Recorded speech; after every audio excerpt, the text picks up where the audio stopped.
रुक करते बड़ी खबर का। माननीयों को आज बड़ी सौगात मिलने जा रही है। विधायक आवास परियोजना का शिलान्यास कार्यक्रम शुरू हो चुका है। में संपन्न किया जाएगा। कोरोना गाइडलाइन के कारण यह कार्यक्रम मौके पर आयोजित किया जाना संभव नहीं था, इसलिए इस प्रकार की व्यवस्था की गई है। इसके पश्चात अखिल भारतीय सेवाओं के अधिकारियों के लिए बनाई जा रही AIS रेजिडेंसी का भी शिलान्यास और 3 मुख्यमंत्री जन आवास योजनाओं और 1 स्टूडियो अपार्टमेंट योजना का शुभारंभ भी माननीय मुख्यमंत्री महोदय के आतिथ्य में माननीय नगरीय विकास मंत्री जी की अध्यक्षता में किया जाएगा। माननीय विधायकगण के लिए जो आवास अभी तक उपलब्ध थे वो लगभग 40 वर्ष पुराने थे और जीर्ण शीर्ण अवस्था में थे और साथ ही अलग अलग स्थानों में बटे हुए थे। कुछ आवास विधायक नगर पूर्व में थे, कुछ पश्चिम में थे, कुछ विधायकपुरी में थे, कुछ गांधीनगर में थे, कुछ जालूपुरा में थे। तो सारे विधायकगण एक साथ समूह के रूप में या पारिवारिक सौहार्द के हिसाब से नहीं रह पाते थे। साथ ही उनके क्षेत्र से जो लोग आते थे उनको भी पर्याप्त सुविधाएं नहीं मिल पाती थी। इस सबको ध्यान में रखते हुए हमारे माननीय मंत्री जी और धारीवाल साहब और CP जोशी साहब जो विधानसभा अध्यक्ष हैं, आपने एक पहल की और माननीय मुख्यमंत्री जी के सामने इस तरह का एक प्रस्ताव दिया। मुख्यमंत्री जी ने तत्काल इस योजना की स्वीकृति दी। राजस्थान आवासन मंडल माननीय मुख्यमंत्री जी का आभार व्यक्त करता है कि उन्होंने मंडल में अपना भरोसा जताया और लीक से हटकर बनने वाली इस परियोजना का दायित्व भी मंडल को सौंपा।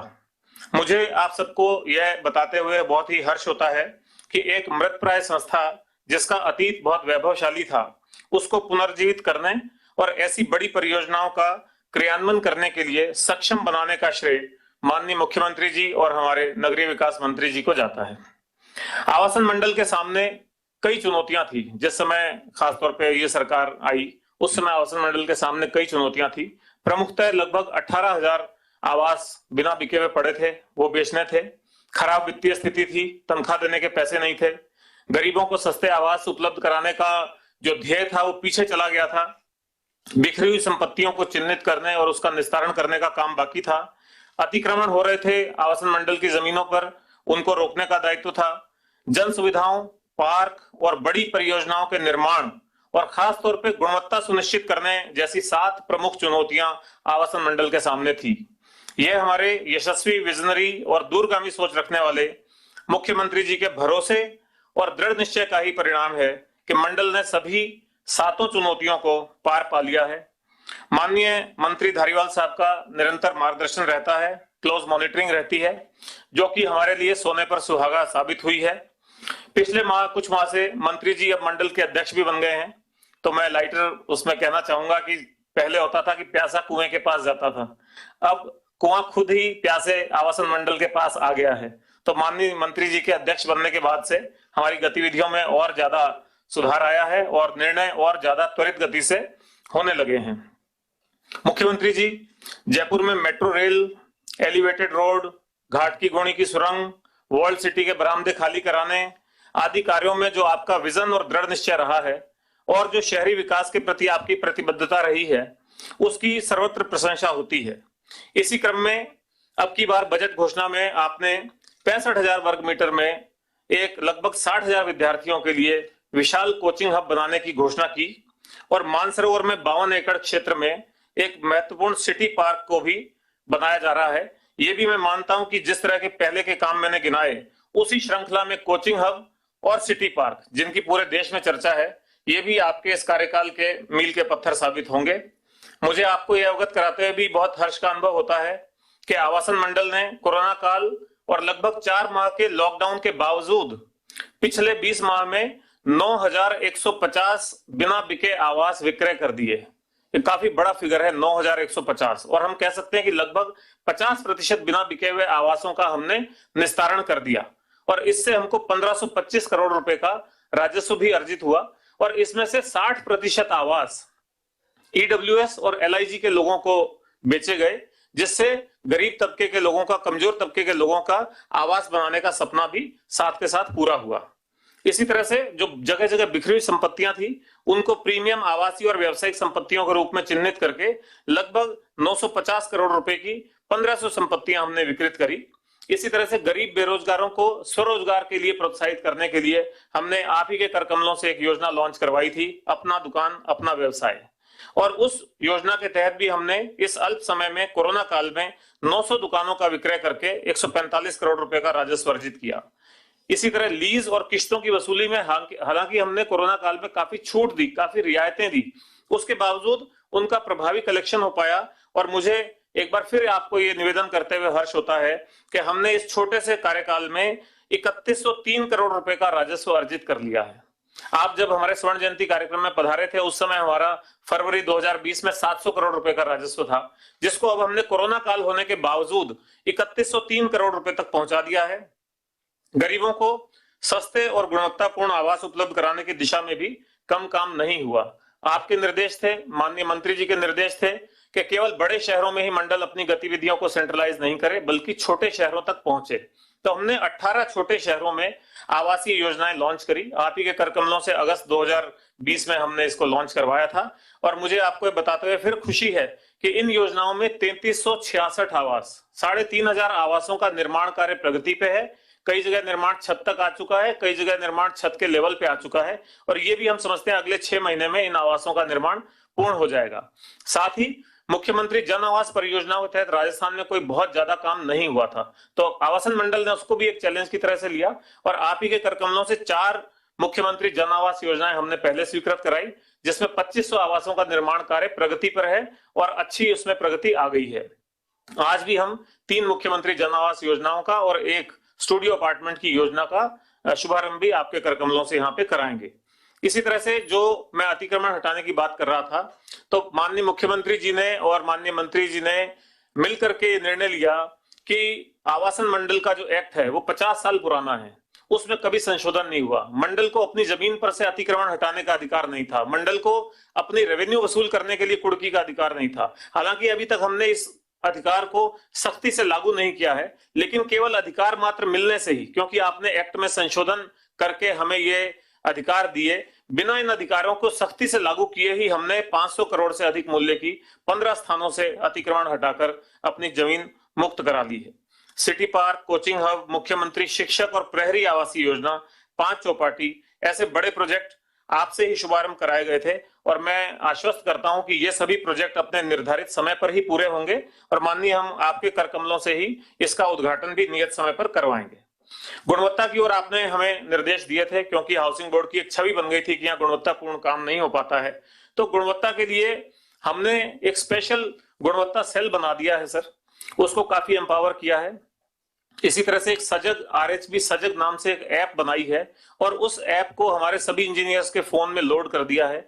किस इंजीनियर को कितने दिन में किस जगह का साइट इंस्पेक्शन करना, ये सब उस ऐप के माध्यम से हम कंट्रोल मॉनिटर करते हैं। और सर, जो पहले सैंपलिंग नहीं हो पाती थी, मुझे बताते हुए फिर खुशी है कि हमने इस अल्प अवधि में 11,000 से ज्यादा सैंपल लिए हैं सर, 11,000 से ज्यादा सैंपल लिए हैं, प्रयोगशाला में भेज करके उनका कराया है। और पहली बार ऐसा हुआ कि कुछ सैंपल फेल भी हुए हैं, हमने जो हमारे कॉन्ट्रैक्टर्स हैं उन पे पेनल्टी भी लगाई है। अभी पीछे प्रतापनगर का ये उदाहरण है, वहां एक मुख्यमंत्री जन आवास योजना में काम अच्छा नहीं था, 117 पिलर हमने तोड़वा करके उसको दोबारा बनवाया। तो गुणवत्ता पे आपके निर्देश के हिसाब से हम बहुत ज्यादा काम कर रहे हैं और सभी को सेंसिटाइज कर रखा है और 11,000 सैंपल लेना अपने आप में एक बड़ी बात है सर। अब मैं और ज्यादा समय आपका नहीं लूंगा और आज का जो मुख्य कार्यक्रम है उसकी ओर आपको लेके चलता हूं। अब हम विधायक आवास परियोजना और AIS रेजिडेंसी और तीनों जनावास मुख्यमंत्री जन आवास योजनाएं और अपार्टमेंट की योजना का शुभारंभ कराएंगे। मैं आग्रह करूंगा एक बार मैं आपको थोड़ा सा जानकारी दे दूं कि विधायक आवास परियोजना में क्या क्या खास होने वाला है। Slide next. ये सर इसका पूरा लेआउट है इस जमीन का। ये 24,160 मीटर जमीन है जो कि विधानसभा के वर्तमान भवन के पश्चिम दिशा में है। यहाँ पहले 54 विधायक आवास बने हुए थे जो कि जीर्ण शीर्ण अवस्था में थे। माननीय विधानसभा अध्यक्ष जी ने और विधानसभा सचिव जी ने काफी एक्टिवली इसका प्रयास करके, और मैं यहाँ पे ये भी जिक्र करना चाहूंगा कि माननीय गुलाब चंद कटारिया साहब ने भी हमको बहुत सहयोग किया और माननीय विधायकगण से हम वो आवास समय पे खाली करा पाए और 54 के 54 आवास खाली करके इसी फरवरी में हमको उसका कब्जा मिला। इसी फरवरी में, आज हम अगस्त में बात कर रहे हैं सर, 4-5 महीने पहले हमको इसका कब्जा मिला। ये 24,160 वर्ग मीटर जमीन है जिसमें आप देख रहे हैं सामने की तरफ 4 ब्लॉक हैं पीले रंग से जो दिखाई पड़ रहे हैं, उसमें 32 फ्लैट बनेंगे प्रत्येक में, 28 मीटर कुल हाइट रहेगी और इसमें 8 मंजिल बनेंगे। 2 मंजिल का नीचे बेसमेंट में पार्किंग का व्यवस्था रहेगी। जो पीछे गुलाबी रंग के 2 ब्लॉक दिख रहे हैं, ब्लॉक 1 और ब्लॉक 2, इनमें 16-16 फ्लैट बनेंगे। इस प्रकार कुल 160 फ्लैट इस पूरे में बनाए जाएंगे। इस योजना में कुल जो लागत आएगी वो 266 करोड़ रुपए आएगी। इसकी जो निर्माण कंप्लीट होगा वो कॉन्ट्रैक्ट के हिसाब से 15 नवंबर को होना था, लेकिन हम कोशिश करके इसको 15 सितंबर तक या उससे भी पहले 31 अगस्त तक करने का पूरा प्रयास कर रहे हैं सर। इसमें जो 160 फ्लैट बनेंगे उनमें प्रत्येक फ्लैट का क्षेत्रफल 3200 वर्ग फीट है। 4 BHK हैं, यानी 4 बेडरूम है, 1 हॉल है, किचन है, 1 सर्वेंट कमरा है, 1 टॉयलेट है, 6 टॉयलेट हैं, 3 लिफ्ट हैं और पर्याप्त कार पार्किंग स्थल इसमें दिया गया है। इसके अलावा इस योजना में club house, service block, jogging track, central gym, health centre और प्रत्येक ब्लॉक के भूतल पर कॉन्फ्रेंस हॉल और ऑफिस की पृथक व्यवस्था की गई है। ये आप इसका देख सकते हैं किस तरह का लुक एक आएगा। ये क्लब हाउस वाली साइड का लुक है। नेक्स्ट, ये बाहर से सड़क से जिस तरह का लुक आएगा। नेक्स्ट, इसमें हम प्रयास करेंगे कि राजस्थानी शैली का पूरा ध्यान रखा जाए और राजस्थानी शैली का आर्किटेक्चर इसमें बनाया जाए। नेक्स्ट, ये एक इसका नक्शा है। इस नक्शे को मंत्रिमंडलीय उप समिति ने माननीय विधानसभा अध्यक्ष जी के कक्ष में बैठक आयोजित करके अप्रूवल दे दी थी और इसी का हमने फर्नीचर प्लान भी इसमें लगा करके दिखाया किस तरह से रहेंगे। इसमें एक ड्राइंग रूम है जो कि 14x16 वर्ग फीट का आकार का है। एक जो मास्टर बेडरूम है वो 18 फीट गुना 14 फीट आकार का है। 2 अन्य बेडरूम 13 गुना 16 फीट के हैं। एक गेस्ट बेडरूम 11x14 वर्ग फीट का है। एक वेटिंग लाउंज है 13x11 का। ऑफिस की डेस्क है 8x6 की। जो डाइनिंग हॉल है वो काफी बड़ा इसका आकर्षण है, 14x35 का एक बड़ा डाइनिंग हॉल है। किचन है वो 12x16 की है और बड़ी बड़ी 4 बालकनी इसमें है। सर्वेंट रूम है वो 10 गुना 9 का है और 6 बाथरूम इसमें दिए गए हैं। 3 लिफ्ट दी गई हैं, 2 तो वहां रहने वाले लोगों के लिए, माननीय विधायकगण के लिए, और 1 लिफ्ट सर्विस लिफ्ट है जिसमें से जो उनके सहायक हैं, घरेलू सहायक हैं, वो भी आ जा सकेंगे। और इसकी जो पूरी प्रदर्शनी है, इसका जो पूरा आगे आप व्यूज दिखाइए। ये एक सांकेतिक व्यूज है बेडरूम के, ड्राइंग रूम के, किचन के, बाथरूम के। इस पूरे की हमने एक प्रदर्शनी अभी वहां विधानसभा में भी लगाई है और माननीय विधायकगण और जो माननीय मंत्रीगण वहां मौजूद हैं वो उस प्रदर्शनी को देख करके भी इसका अंदाजा और जानकारी ले सक रहे हैं। नेक्स्ट, ये बेसमेंट पार्किंग का एक सांकेतिक चित्र है। ये सर आप देखेंगे जो व्हाइट से आउटलाइन किया हुआ है, ये पूरा क्षेत्र है जो 24,000 वर्ग मीटर क्षेत्र है विधानसभा के पश्चिम दिशा में। नेक्स्ट, इसमें हमने सर 1.5 महीना पहले ही खुदाई का काम और पाइलिंग का काम शुरू कर दिया था, क्योंकि रिटेनिंग वॉल में मिट्टी नहीं धंसे इसलिए पाइलिंग किया। 1000 पाइलिंग हम इसमें ऑलरेडी कर चुके हैं सर। पाइलिंग का भी बहुत भारी काम होता है। पिछले 1.5 महीने में हम 1000 पाइलिंग इसमें लगा चुके हैं और पूरा डबल बेसमेंट तक की खुदाई इसमें कर चुके हैं। औपचारिक रूप से आज इसका शिलान्यास की कार्रवाई अभी हम कराएंगे। साइट पे ही हमने सर साइट ऑफिसेस बना दिए हैं और इसमें ही हाउसिंग बोर्ड का ऑफिस भी एक बना दिया है और ये जो नीले रंग के दिख रहे हैं ऑफिस है। साथ ही सर गुणवत्ता रहे इसके लिए हमने यहीं पे ही एक गुणवत्ता लैब स्थापित कर दी है, ताकि ये बात नहीं रहे कि इसके सैंपल लेकर के कहीं बाहर हमको किसी लैब में भेजने, वहीं के वहीं हमारे अधिकारियों के सामने। और MNIT को हमने थर्ड पार्टी बनाया है। ये मौके के चित्र हैं सर, काम चल रहा है इस तरह से।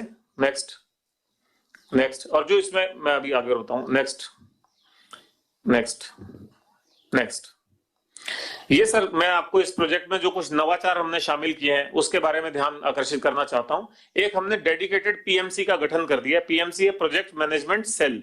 इसमें एक अतिरिक्त मुख्य अभियंता, एडिशनल चीफ इंजीनियर रैंक के आदमी के साथ नीचे और इंजीनियर देते हुए 7 व्यक्तियों का एक PMC गठित कर दी है, जिसका काम केवल इस प्रोजेक्ट को ही देखना है। वो कोई दूसरा काम नहीं देखेंगे, वो डेडिकेटेड सेल है और उनका ऑफिस वहीं पे कंटेनर्स में हमने साइट पे ही बना दिया है। दूसरा, गुणवत्ता प्रयोगशाला की हमने साइट पे स्थापना कर दी है। तीसरा, गुणवत्ता की सुनिश्चितता करने के लिए MNIT जो इंजीनियरिंग कॉलेज है हमारा, उसको हमने थर्ड पार्टी के रूप में नियुक्त कर दिया है। वो नियमित रूप से आते हैं, कोई भी प्रमुख कार्य शुरू होता है उससे पहले आते हैं, कार्य के दौरान आते हैं, कार्य खत्म होने पे आते हैं। वो इसकी गुणवत्ता देखेंगे। निर्माण में हम इसकी अत्याधुनिक तकनीक और उपकरण ले रहे हैं। अभी पिछले चित्रों में आपने देखा था, इसकी जो कंक्रीटिंग हो रही है वो बूम पंप के माध्यम से हो रही है। ऐसा मैं समझता हूँ राजस्थान में कोई एक आध जगह ही कहीं कोई निजी क्षेत्र में भी यूज कर रहे होंगे, वरना वो इसको यूज नहीं करते हैं। उससे कंक्रीट की जो स्ट्रेंथ है वो अच्छी आती है। और साइट पे ही हमने कंक्रीट बनाने का जो मिक्सर प्लांट है वो साइट पे स्थापना करा दी है। बाहर से कहीं से कंक्रीट लाने की कोई आवश्यकता नहीं है। फिर है ग्रीन बिल्डिंग के 3 स्टार रेटिंग, ग्रेहा के हिसाब से 3 स्टार रेटिंग के हिसाब से हम ग्रीन बिल्डिंग के मापदंडों का भी इसमें ध्यान रख रहे हैं। छत पर सोलर पैनल हम लगा रहे हैं, जिससे जो एनर्जी उत्पन्न होगी वो बेसमेंट, कॉमन एरिया, लिफ्ट और स्ट्रीट लाइट के काम में आएगी। इसी तरह से ओवरहेड जो वाटर टैंक रहेंगे उनमें भी सेंसर्ड फिलिंग रहेगी।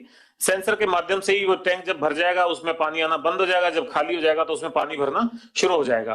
कचरा निस्तारण की विशेष व्यवस्था है। आजकल बहुमंजिली इमारतों में सॉलिड वेस्ट शूट्स बनाए जाते हैं, ताकि ऊपर से ही वो कचरा अपने उस एक तरह से नाल होती है उसमें डाल देते हैं और वो नीचे के एक कमरे में कलेक्ट हो जाता है, और जो कचरा इकट्ठा करने वाला वाहन आता है वो उसको आकर के वहीं बाहर के बाहर ले जाता है। उसको अंदर फ्लैट्स तक या बिल्डिंग के अंदर आने की आवश्यकता नहीं पड़ती है।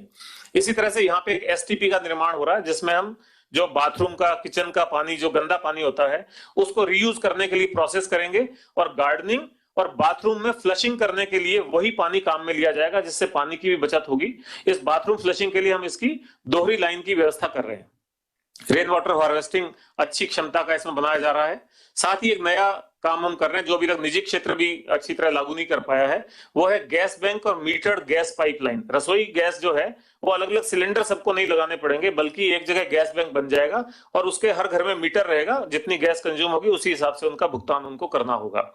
इसी तरह से बेसमेंट में मैकेनिकल वेंटिलेशन और स्मोक एक्सट्रैक्शन की व्यवस्था की जा रही है, ताकि नीचे जब गाड़ियां जाएंगी उनका धुआं धूल वो सीधा ही मैकेनिकल ढंग से एक्सट्रैक्ट हो जाए। अत्याधुनिक फायर फाइटिंग सिस्टम भी हम उसमें लगा रहे हैं। 40,000 वर्ग फीट का सेंट्रल पार्क है। इस सेंट्रल पार्क में ओपन जिम और बाकी बैठने की व्यवस्थाएं भी की जाएंगी, और इसको बहुत ही अच्छे ढंग से लैंडस्केप कराया जाएगा और खूबसूरत फुलवारियां, हर मौसम के फूल इसमें लगेंगे। इसी तरह से क्लब हाउस जो हम बना रहे हैं इसमें, उसमें 26 गेस्ट रूम बनाए जा रहे हैं।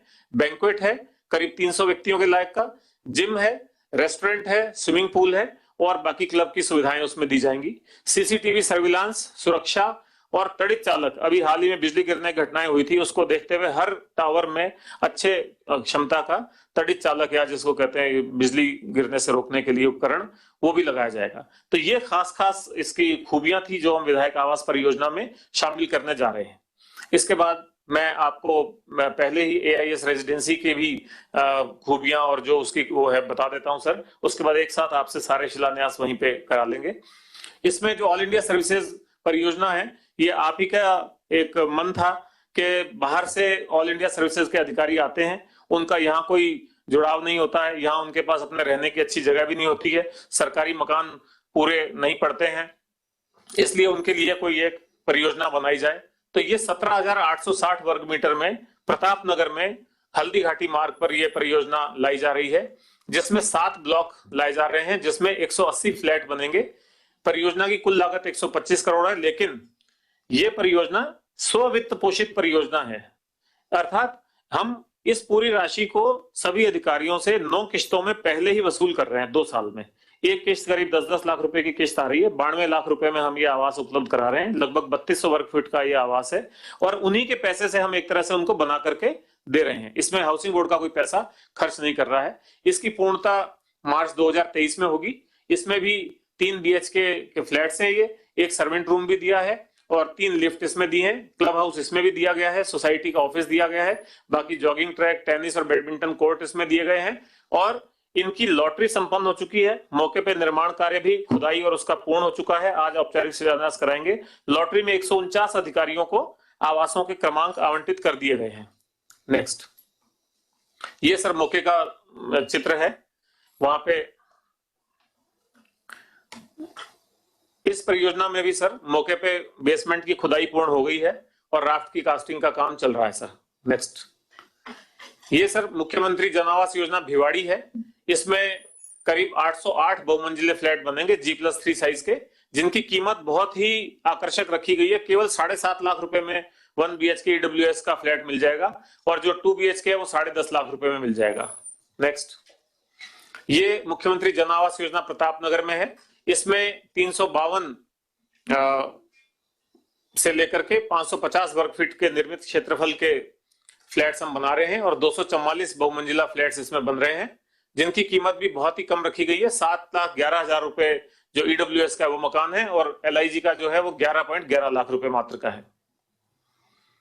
एक और मुख्यमंत्री जन आवास योजना सेक्टर 26 में है, जहां 1346 बहुमंजिले आवास बनाए जा रहे हैं। इनकी कीमत भी बहुत कम है, केवल 7,65,000 रुपए ईडब्ल्यूएस के लिए और 11,10,000 रुपए एलआईजी के लिए। नेक्स्ट, एक स्टूडियो अपार्टमेंट योजना हम ला रहे हैं। हल्दी घाटी रोड पे ही एक कोचिंग हब हम बना रहे हैं। उसमें आने वाले समय में उम्मीद कर रहे हैं बहुत अधिक संख्या में बच्चे आएंगे, बाहर से भी बच्चे आएंगे, वो रहेंगे, तो उनको चाहे वो स्वयं खरीदे, चाहे वो किराए पर रहें, साथ ही एकल महिलाएं, कामकाजी महिलाएं या जो प्राइवेट सेक्टर में काम करने वाले लघु परिवार होते हैं, उनके लिए खासतौर पर ये उपयोगी होंगे। और केवल 8,97,000 रुपए में 415 वर्ग फीट निर्मित क्षेत्रफल के स्टूडियो अपार्टमेंट हम लाने जा रहे हैं। आज मुख्यमंत्री जी से इसका शुभारंभ हम यहां कराएंगे।